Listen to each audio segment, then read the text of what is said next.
Warahmatullahi wabarakatuh. Alhamdulillah rabbil alamin. Pertemuan ketiga diskusi kita pada kali ini yaitu akan disampaikan oleh kelompok 3, yaitu saya sendiri Muhammad Fafal, dan setelah itu nanti ada Muhammad Amin, Muhammad Nasih, dan juga terakhir Muhammad Fadil Rabbani. Kami di sini akan membahas terkait sekolah bagi anak berkebutuhan khusus, di mana materi tersebut telah kami selesaikan dan hari ini akan kami paparkan. Untuk yang pertama mungkin kita mengenal dulu apa itu sekolah bagi anak berkebutuhan khusus. Yang pertama, memang model pendidikan anak berkebutuhan khusus itu di Indonesia ada berbagai macam. Yang pertama adalah model segregasi atau sekolah khusus, itu terbagi menjadi dua, yaitu model sekolah luar biasa atau SLB konvensional. Yang kedua ada model SDLB, sekolah luar biasa. Nah, jadi itu ada termasuk dalam sekolah segregasi. Yang kedua ada namanya sekolah atau model mainstreaming atau pendidikan terpadu. Ini menyatukan pendidikan yang berkelainan dan juga bersama anak-anak normal di lembaga pendidikan umum. Dan yang ketiga terakhir itu ada di model pendidikan rumah sakit atau lembaga perawatan. Ini biasanya ada di rumah sakit atau perawatan. Mungkin kalau macam-macam sekolahnya itu masuk dalam sekolah segregasi, yaitu misalnya sekolah luar biasa A, B, C, D, E, F, G. Nah, itu ada di sekolah segregasi. Di sana ada macam-macam klaster. Ada misalnya sekolah luar biasa A itu terkait penyandang tunanetra dan lain sebagainya. Nah, mungkin itu dulu yang bisa saya sampaikan. Setelah ini akan disampaikan oleh Muhammad Amin selaku pemateri kedua yang akan membahas terkait pendidikan integrasi. Terima kasih. Di sini saya akan melanjutkan materi yang berikutnya. B. Pendidikan integrasi. Yang pertama, hakikat pendidikan integrasi.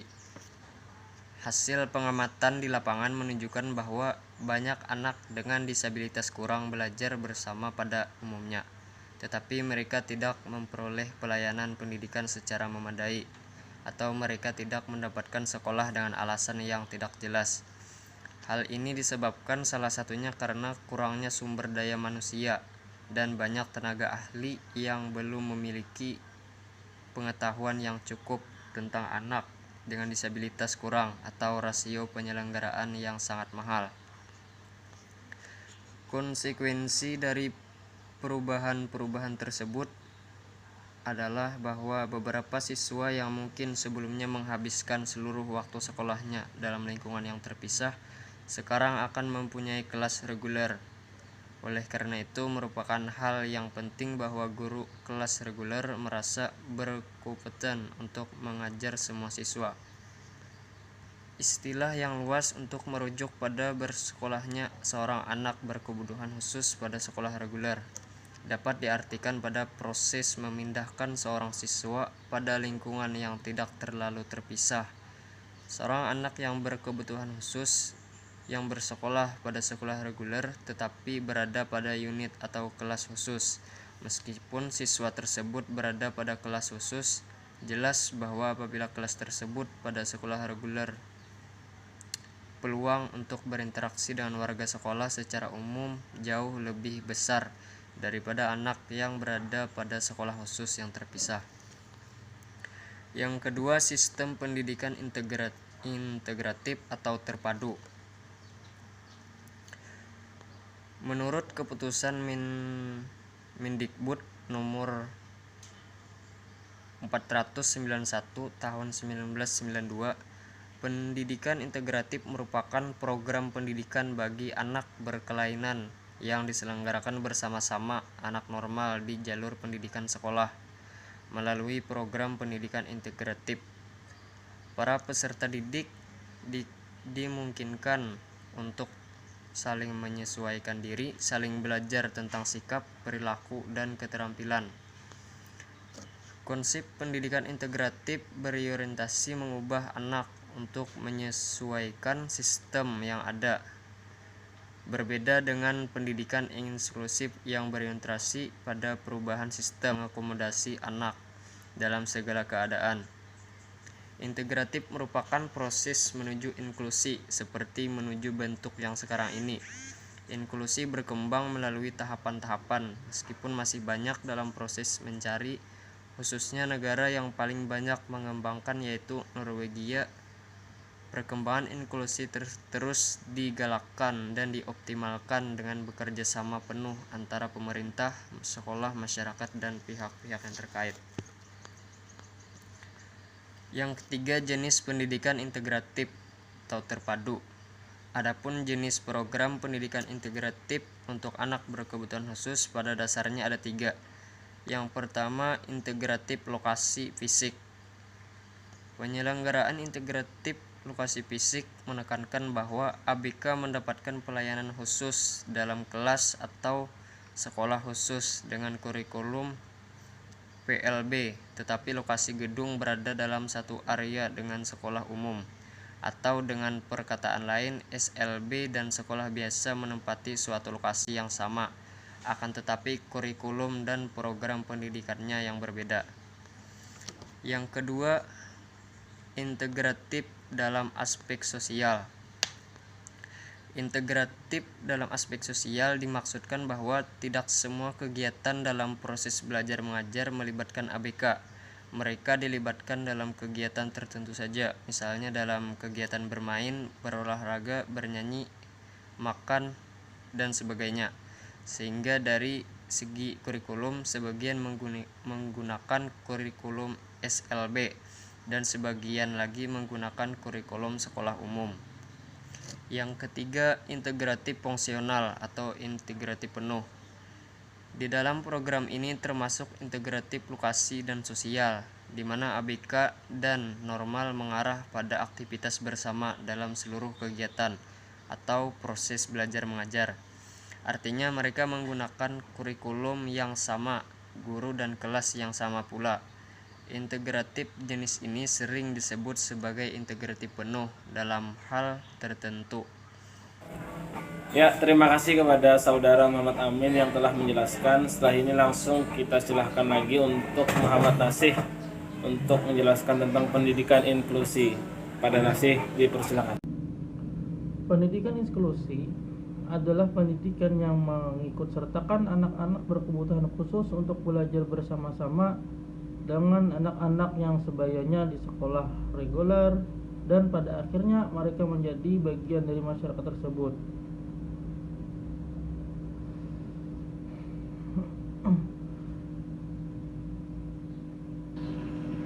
Dalam pendidikan inklusif, semua anak belajar dan memperoleh dukungan yang sama dalam proses pembelajaran dengan anak-anak reguler. Nah, jadi di sini tidak ada pembedaan gitu. Nah, apabila ada kegiatan dalam belajar, maka apabila ada kegagalan dalam belajar, maka kegagalan itu adalah kegagalan sistem. Pendidikan inklusif juga dapat menangani semua jenis individu. Nah, jadi termasuk yang berkebutuhan khusus ini, bukan hanya anak-anak yang mengalami kelainan. Dengan demikian, guru dan sekolah bertanggung jawab terhadap pembelajaran anak, dan pembelajaran berfokus pada kurikulum yang fleksibel.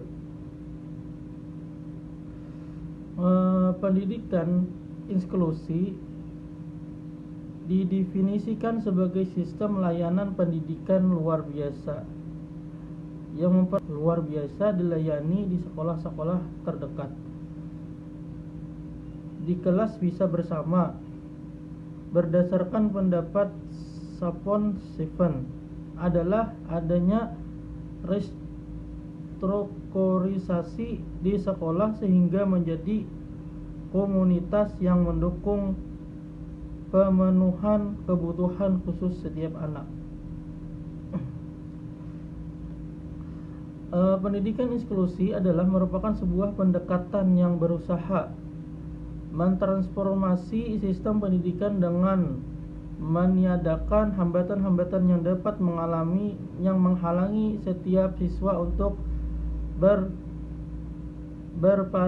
berpartisipasi penuh dalam pendidikan.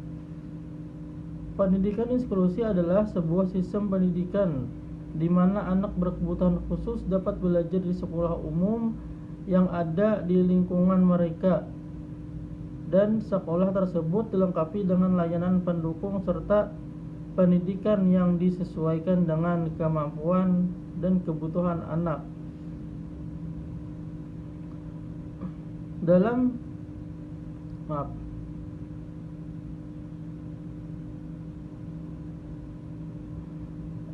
Sekolah inklusif menerima semua anak tanpa memandang kemampuan, kecacatan, gender, latar belakang sosial, ekonomi, etnik, agama maupun bahasanya. Sekolah inklusi merupakan sebuah sistem yang beradaptasi dengan kebutuhan setiap anak. Anak belajar sesuai dengan kecepatannya masing-masing untuk mencapai perkembangan akademik, sosial, emosi, dan fisiknya secara optimal.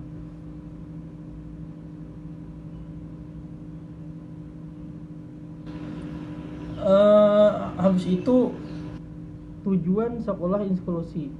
Nah, segala sesuatu itu pasti ada tujuannya.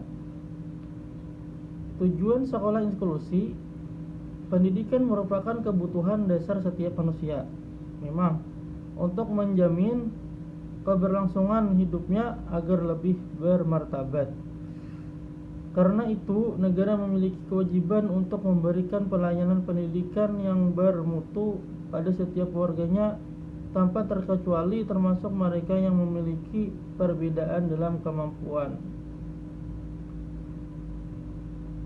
Namun, sayangnya, sistem pendidikan di Indonesia belum mengakomodasi keberagaman, sehingga menyebabkan munculnya segmentasi lembaga pendidikan yang berdasar pada perbedaan agama, etis, dan bahkan perbedaan kemampuan baik.